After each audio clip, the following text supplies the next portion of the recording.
আসসালামু আলাইকুম। আজকে চলে আসছি আমি আন্তর্জাতিক বাণিজ্য মেলায়।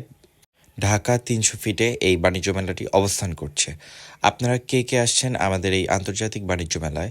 আর এই বাণিজ্য মেলায় বাংলাদেশের না, সব জায়গার বিভিন্ন দেশের আন্তর্জাতিক বিভিন্ন জিনিসপত্র আপনারা এখানে পেয়ে যাবেন। আর প্রত্যেকটা জিনিসেরই কিছু না কিছু অফার রয়েছে। এত সুন্দর সুন্দর মাছের জার, এত সুন্দর সুন্দর পাটের কুটিরশিল্প, আমাদের বাংলাদেশের তৈরি জিনিসপত্র। আমার একটা ব্যাগ অনেক পছন্দ হয়েছিল, কিন্তু আমি নিতে পারিনি। তারপর আমি গিয়েছিলাম একটু খাবারের ওইখানে, আমি আইসক্রিম খাইতেছিলাম, আমি এখানে কাশ্মীরি শাল দেখতেছিলাম। তো সব কিছু মিলে আমার কাছে অনেক ভালো লাগতেছিল, কারণ বাংলাদেশের বাইরের জিনিসপত্র দেখে অনেক ভালো লাগছিল। আর এখানে কত সুন্দর সুন্দর পাটের তৈরি ব্যাগ ছিল। যাই হোক, আর আচারগুলা দেখে আমার জিভে জল এসে পড়েছে।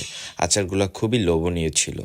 আর এখানে রয়েছিল কাশ্মীরির শাল, অরিজিনাল কাশ্মীরি শাল এখানে আনা হয়েছে। যাই হোক, আর আমি বাণিজ্য মেলার সামনে একটা সুন্দর ট্যুরিজম কার্ট ছিল, যেটাতে বসে আমি গাড়ি চালানোর ট্রাই করতেছিলাম, কিন্তু আফসোস গাড়িতে কোনো চাবি ছিল না।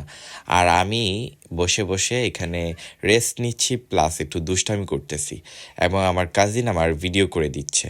আর আমার আউটফিটটা ছিল ব্লুর মধ্যে, এবং আমরা অনেক মজা করেছি। পিছনে মানুষজন বসেছিল, অ্যান্ড আমিও অনেক মজা করতেছিলাম, কারণ অনেকক্ষণ ঘোরাঘুরির পরে আমি অনেক টায়ার্ড হয়ে গেছিলাম।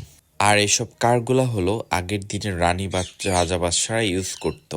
যাই হোক, সবাই আসতেছিল আমার কাছে ছবি তোলার জন্য, কিন্তু আফসোস মানুষ বুঝে নাই যে এটা আমার কার না। আমিও বসে বসে এখানে ছবি তোলার জন্য এসে পড়েছি।